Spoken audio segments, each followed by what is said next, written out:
CM Jagan చేపట్టిన మేమంతా సిద్ధం బస్సు యాత్ర 17వ రోజు ప్రభంజనంలో సాగుతోంది. మండు టెండను సైతం లెక్క చేయక జననేత కోసం జనం పోటెత్తుతున్నారు. సీఎం జగన్ కు గుమ్మడికాయలు కొట్టి హారతలిస్తున్నారు అక్కా చెల్లెమ్మలు. నెదుటిపై గాయం మానకపోయినా ఉక్కు సంకల్పంతో బస్సు యాత్రను ముందుకు సాగిస్తున్నారు Jagan. Kadiyapulanka, Vemagiri, Tatitota junction, church center, Devi Chowk, Diwan Cheruvu మీదుగా రాజానగరానికి వెళ్తారు ముఖ్యమంత్రి. రాజోలులో జనసేనకు బిగ్ షాక్ తగిలింది. ఆ పార్టీ సీనియర్ నేత బొంతు రాజేశ్వరరావు వైఎస్ఆర్సీపీలో చేరారు. తణుకులో సీఎం జగన్ సమక్షంలో వైఎస్ఆర్సీపీ తీర్థం పుచ్చుకున్నారు.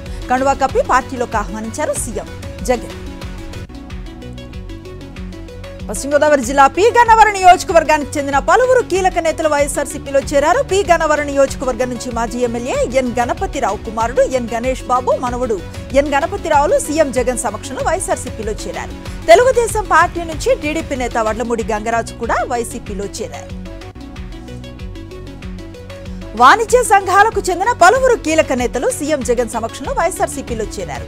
తేతలి స్టే పాయింట్ వద్ద chamber of commerce AP convener Gamani సుబ్బారావుతో పాటు పలువురు నేతలు వైఎస్ఆర్సీపీ తీర్థం పుచ్చుకున్నారు. వీరికి కడువ కప్పి పార్టీలోకి ఆహ్వానించారు. సీఎం జగన్ కలిశారు మాజీ మంత్రి ఇందుకూరి రామకృష్ణరాజు. పశ్చిమ గోదావరి జిల్లా తేతలి నైట్ స్టే పాయింట్ వద్ద ముఖ్యమంత్రిని కలిశారు. రామకృష్ణరాజును ఆత్మీయంగా పలకరించి యోగక్షేమాలను అడిగి తెలుసుకున్నారు ముఖ్యమంత్రి. ఓటుకు నోటు కేసు విచారణను జూలై 24కు సర్వోన్నత న్యాయస్థానం వాయిదా వేసింది. ఈ కేసులో ఫైల్ చేసేందుకు తగిన సమయం కావాలని తెలంగాణ ప్రభుత్వం తరఫు న్యాయవాది కోరారు. ఈ కేసులో చంద్రబాబును నిందితుడిగా చేర్చి దర్యాప్తును సీబీఐకు అప్పగించాలని పిటిషన్ దాఖలైంది. ఛార్జ్షీట్లో చంద్రబాబు పేరును 22 సార్లు ఏసీబీ ప్రస్తావించినా నిందితుడిని చేర్చకపోవటాన్ని ప్రశ్నిస్తూ వైఎస్ఆర్సీపీ ఎమ్మెల్యే ఆళ్ల రామకృష్ణారెడ్డి ఈ పిటిషన్ను దాఖలు చేశారు. వీవీప్యాట్లో ఓట్లను క్రాస్ చెక్ చేయాలని దాఖలైన పిటిషన్లను సుప్రీంకోర్టు విచారిస్తోంది. ఎన్నికల ప్రక్రియ పవిత్రంగా ఉండాల్సిన అవసరం ఉందని కోర్టు అభిప్రాయపడింది. స్వేచ్ఛ, నిష్పక్షపాతంగా ఎన్నికలు జరిగేందుకు తీసుకుంటున్న చర్యలను వివరించాలని ఎన్నికల సంఘానికి సూచించింది సుప్రీంకోర్టు. కాంగ్రెస్ ఎమ్మెల్యే మేఘారెడ్డిపై కిరోసిన్తో దాడికి కాంగ్రెస్ నాయకులు యత్నించారు. కాంగ్రెస్ పార్టీలో చేరికలపై మాట్లాడుతున్న వనపర్తి ఎమ్మెల్యే మేఘారెడ్డిపై దాడికి ప్రయత్నించారు. ఈ దాడికి తాడిపర్తి గ్రామానికి చెందిన చిన్నారెడ్డి వర్గీయుడు మాజీ సర్పంచ్ గణేష్ గౌడ్ గా గుర్తించి అరెస్టు చేశారు. ఏపీలో సార్వత్రిక ఎన్నికల సమరానికి నామినేషన్స్ పర్వం కొనసాగుతుంది. వైఎస్ఆర్సీపీ అభ్యర్థుల నామినేషన్లు వేస్తున్నారు. తిరుపతి నియోజకవర్గ వైఎస్ఆర్సీపీ ఎమ్మెల్యే అభ్యర్థి భూమన అభినయ్ రెడ్డి నామినేషన్ దాఖలు చేశారు. అభ్యర్థి అభినయ్ వెంట mayor Sirisha, deputy mayor Mudra Narayana, standing committee సభ్యుడు వెంకటేష్ ఉన్నారు. వైఎస్ఆర్ జిల్లా మైదుకూరు ఎమ్మెల్యే సెట్టిపల్లి రఘురామిరెడ్డి నామినేషన్ వేస్తూ ఉన్న సందర్భంగా స్థానిక ముస్లింలు తమ అభిమానాన్ని చాటుకున్నారు. జిల్లా వక్ఫ్ బోర్డు చైర్మన్ మదీనా దస్తగిరి ఆధ్వర్యంలో ఎమ్మెల్యేను కలిసి మక్కా నుంచి తెచ్చిన నీళ్లను ఎమ్మెల్యేకు సమర్పించి ప్రత్యేక ప్రార్థనలు నిర్వహించారు. ఈ ఎన్నికల్లో ఎమ్మెల్యే రఘురామిరెడ్డి అఖండ మెజారిటీతో గెలవాలని ఆకాంక్షించారు. మళ్లీ జగనే ముఖ్యమంత్రి కావాలని మదీనా దస్తగిరి ప్రత్యేక ప్రార్థనలు చేశారు. చిత్తూరులో వైఎస్ఆర్సీపీ అభ్యర్థి ఎంసీ విజయానందరెడ్డి వేలాది మందితో ర్యాలీగా వెళ్లి నామినేషన్ దాఖలు చేశారు. వెల్లువల తరలి వచ్చిన జన సందోహంతో విజయానందరెడ్డి విజయం ఖాయమైందని చర్చ సాగుతోంది. ఈ కార్యక్రమంలో deputy CM Narayanaswamy, MP Reddappa, Chandragiri assembly అభ్యర్థి చెవిరెడ్డి మోహిత్ రెడ్డి తదితరులు పాల్గొన్నారు. నెల్లూరు జిల్లా కోవూరు ఎమ్మెల్యే అభ్యర్థిగా sitting MLA Nallapureddy Prasanna Kumar Reddy nomination వేశారు. ఆర్డీఓ కార్యాలయంలో తన నామినేషన్ పత్రాలను సమర్పించారు. వేమిరెడ్డి ప్రభాకర్ 100 కోట్లను ఖర్చు పెట్టి కోవూరులో గెలవాలని చూస్తున్నారని నల్లపురెడ్డి విమర్శించారు. పేదలు సీఎం జగన్ వైపు ఉన్నారని, కోటీశ్వరులు చంద్రబాబు వైపు ఉన్నారని తెలిపారు. నెల్లూరు జిల్లా కోవూరులో తెలుగుదేశం పార్టీ నేతలు ఓవర్ యాక్షన్ చేశారు. నామినేషన్ వేసేందుకు వెళుతూ ఉన్న కోవూరు ఎమ్మెల్యే నల్లపురెడ్డి ప్రసన్న కుమార్ రెడ్డి అనుచరులపై కవ్వింపు చర్యలకు పాల్పడ్డారు. నామినేషన్ కేంద్రంలోకి తమను అనుమతించాలంటూ టీడీపీ నేతలు పోలీసులతో వాగ్వివాదానికి దిగారు. సహనం నశించిన పోలీసులు టీడీపీ నేతలను చెదరగొట్టారు. తెలుగుదేశం పార్టీ నేతల అత్యుత్సాహంతో కోవూరు ఎంఆర్ఓ ఆఫీస్ దగ్గర కాసేపు ఉద్రిక్త పరిస్థితులు నెలకొన్నాయి. విశాఖ వైఎస్ఆర్సీపీ ఎంపీ అభ్యర్థి బొత్స ఝాన్సీ లక్ష్మి ఆర్కే బీచ్ లో ఎన్నికల ప్రచారం నిర్వహించారు. వాకర్స్ ను కలుస్తూ వారి సమస్యలను తెలుసుకుంటూ ముందుకు సాగారు. రాష్ట్రంలో 5 ఏళ్లుగా వైఎస్ఆర్సీపీ పేద ప్రజలకు చేసిన మేలును వారికి వివరించారు. అభివృద్ధి, సంక్షేమం కావాలంటే మరోసారి వైఎస్ఆర్సీపీని గెలిపించాలని వాకర్స్ ను విజ్ఞప్తి చేశారు. తిరుపతి జిల్లా చంద్రగిరి మండలం రాయలపురం పంచాయతీ పరిధిలో తోటిపల్లి వెంకటంపేట గ్రామాల్లో ఎమ్మెల్యే డాక్టర్ చెవిరెడ్డి భాస్కర్ రెడ్డి సతీమణి చెవిరెడ్డి లక్ష్మి మీకోసం మీ మోహిత్ పేరుతో ఎన్నికల ప్రచారం నిర్వహించారు. ఇంటింటికి వెళ్లి రాష్ట్రంలో సీఎం వైఎస్ జగన్మోహన్ రెడ్డి అమలు చేస్తూ ఉన్న సంక్షేమ కార్యక్రమాలను ఆమె వివరించారు. పల్నాడు జిల్లాలో సీఎం జగన్ వీరాభిమాని ఒకరు ఎడ్ల బండితో వినూత్న ప్రచారం చేస్తున్నారు. గురజాల నియోజకవర్గం గంగిరెడ్డి పాలయానికి చెందిన యువ రైతు మండపాటి ఆంజనేయులు మాచవరం మండలంలో నిత్యం పర్యటిస్తున్నారు. ఏ లాభాపేక్ష ఎవరి ప్రోత్సాహం లేకుండా సొంత ఎడ్ల బండి సొంత ఖర్చుతో ప్రచారంలో దూసుకుపోతున్నారు. సీఎం జగన్ పై అభిమానంతోనే ప్రచారం చేస్తున్నట్లుగా చెబుతున్నారు. నెల్లూరు టీడీపీ ఎంపీ అభ్యర్థి వేమిరెడ్డి ప్రభాకర్ రెడ్డిపై కోవూరు ఎమ్మెల్యే నల్లపురెడ్డి ప్రసన్న కుమార్ రెడ్డి సంచలన వ్యాఖ్యలు చేశారు. వేమిరెడ్డి ఎంతో మంది అమ్మాయిల జీవితాలను నాశనం చేశారని ఆరోపించారు.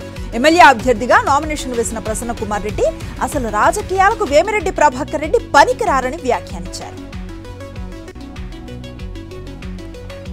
అంబేద్కర్ కోనసీమ జిల్లాలో అన్ని నియోజకవర్గ వైఎస్ఆర్సీపీ అభ్యర్థులను గెలిపించాలని శెట్టిబత్తుల రాజాబాబు పిలుపునిచ్చారు. మాటిస్తే తప్పని నాయకుడు వైఎస్ జగన్ అని శెట్టిబత్తుల రాజాబాబు అన్నారు. మళ్లీ వచ్చేది సంక్షేమ ప్రభుత్వమేనని, రాజన్న రాజ్యం మళ్లీ రాబోతోందని తెలిపారు. సంక్షేమం అభివృద్ధి సీఎం జగన్ తోనే సాధ్యమన్నారు మంత్రి పినిపే విశ్వరూప్. సార్వత్రిక ఎన్నికల్లో వైఎస్ఆర్సీపీ ప్రభుత్వాన్ని అత్యధిక మెజార్టీతో గెలిపించాలని కోరారు. అంబేద్కర్ కోనసీమ జిల్లా బండలంకలో ఎన్నికల ప్రచారం నిర్వహించారు. అభివృద్ధి పనులు, సంక్షేమ పథకాలను సూచిస్తూ మళ్లీ ఫ్యాన్ గుర్తుకే ఓటు వేయాలని కోరారు పినిపే విశ్వరూప్. సీఎం వైఎస్ జగన్ అమలు చేసిన సంక్షేమ పథకాలనే మళ్లీ వైఎస్ఆర్సీపీ పార్టీని గెలిపిస్తాయని విశాఖ ఎంపీ అభ్యర్థి బొత్స ఝాన్సీ అన్నారు. విశాఖ ఉత్తర నియోజకవర్గంలో నిర్వహించిన రజక సంఘాల ఆత్మీయ సమావేశంలో ఆమె మాట్లాడారు. ఉత్తర నియోజకవర్గ వైఎస్ఆర్సీపీ అభ్యర్థి కేకే రాజు కూడా ఈ కార్యక్రమంలో పాల్గొన్నారు. తమకు మద్దతుగా నిలవాలని పిలుపునిచ్చారు.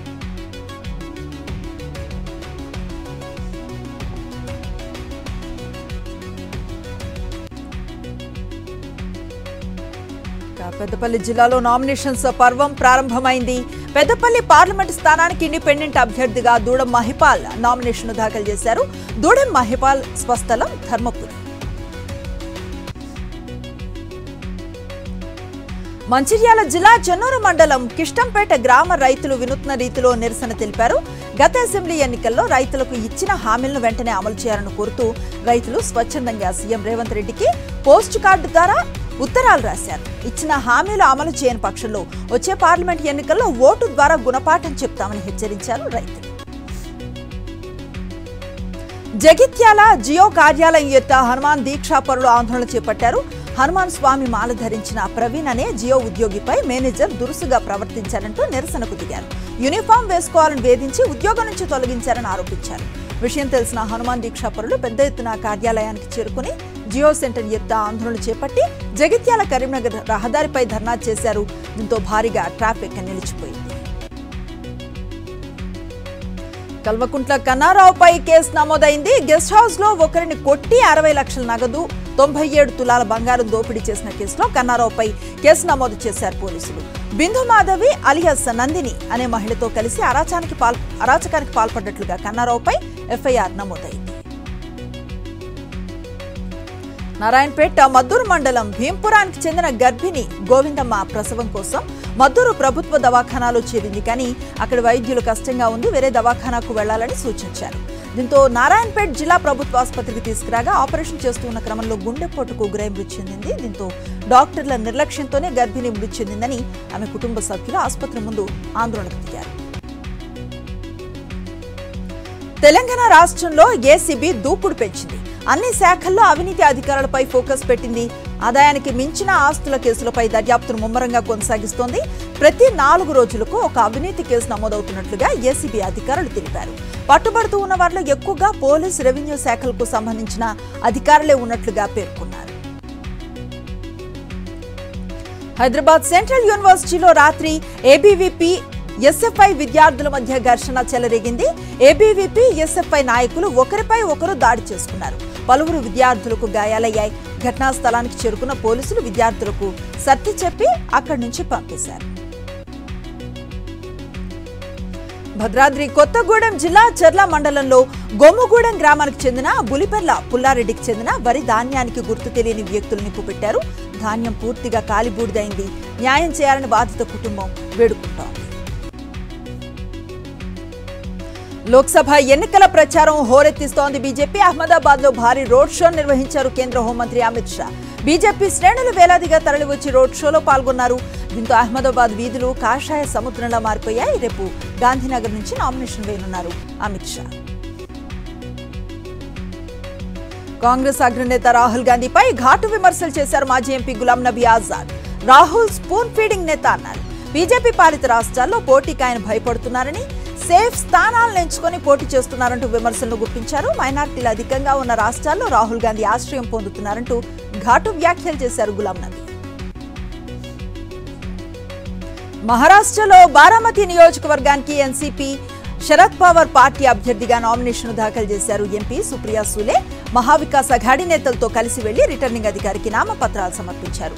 బారామతి సిట్టింగ్ ఎంపీగా ఉన్న సుప్రియా సూలే ఈసారి ఆసక్తికర పోటీని ఎదుర్కొంటున్నారు.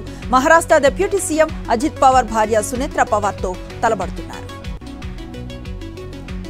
ముర్షిదాబాద్ లో శ్రీరామనవమి శోభయాత్రలో ఘర్షణల నేపథ్యంలో ప్రధాని మోదీపై తీవ్ర స్థాయిలో ఫైర్ అయ్యారు బెంగాల్ ముఖ్యమంత్రి మమతా బెనర్జీ. ఈ అల్లర్లు ముందస్తు ప్రణాళిక ప్రకారం జరిగాయంటూ ధ్వజమెత్తారు. బెంగాల్లో కాంగ్రెస్ వామపక్షాలు బీజేపీ తొత్తుల్లా వ్యవహరిస్తున్నాయని మండిపడ్డారు. బీజేపీ ఎప్పటికీ అధికారంలో ఉండదని, జాగ్రత్తగా పనిచేయాలని కేంద్ర బలగాలను వార్నింగ్ ఇచ్చారు. పుణేలో వర్షం బీభత్సం సృష్టిస్తోంది. వాఘేలి బస్టాప్ దగ్గర హోర్డింగ్ పడిపోయింది. పలు వాహనాలు దెబ్బతిన్నాయి. రోడ్డు కడ్డంగా హోర్డింగ్ పడిపోవడంతో భారీ ట్రాఫిక్ జామ్ ఏర్పడింది.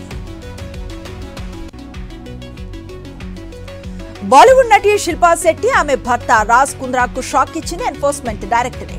శిల్పా శెట్టి దంపతులకు సంబంధించి 97.79 కోట్ల విలువైన స్థిర చరాస్తులను అటాచ్ చేసింది. జూహులో శిల్పా శెట్టి పేరిట ఉన్న ఫ్లాట్ తో పాటు పుణేలో ఓ బంగ్లా, రాజ్ కుంద్రా పేరు మీద ఉన్న ఈక్విటీ షేర్స్ అటాచ్ చేసిన ఆస్తుల జాబితాలో ఉన్నాయి. బిట్ కాయిన్ స్కామ్ కు సంబంధించి మనీ లాండరింగ్ కేసులో ఈ మేరకు చర్యలు చేపట్టినట్లుగా ఈడీ వర్గాలు వెల్లడించాయి. న్యూఢిల్లీ ప్రాంతంలో హెల్మెట్ లేకుండా ప్రమాదకరంగా బైకులు నడుపుతూ ఉన్న 28 మంది బైకర్లను ఢిల్లీ పోలీసులు అరెస్ట్ చేశారు. రీల్స్ షూట్ చేసేందుకు తాము ఆ ప్రాంతానికి వెళ్లినట్లుగా బైకర్స్ విచారణలో వెల్లడించారు. పోలీసులు కేసు నమోదు చేసి అన్ని బైకులను స్వాధీనం చేసుకున్నారు.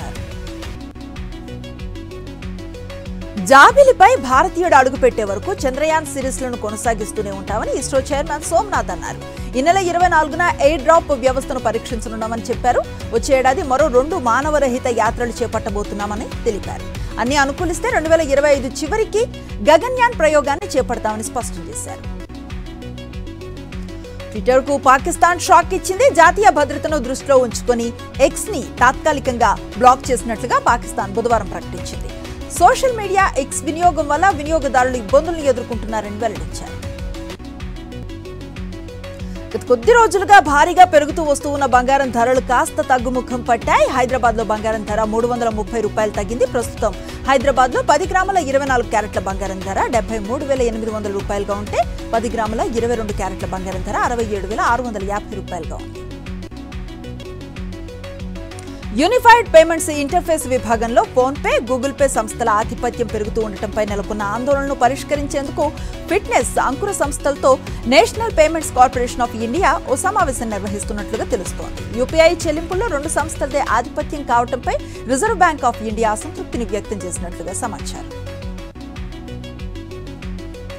ఐపీఎల్లో నేడు మరో కీలక పోరు జరగనుంది. చండీగఢ్ లో ములాన్పూర్ వేదికగా పంజాబ్ కింగ్స్, ముంబై ఇండియన్స్ తలబడబోతున్నాయి.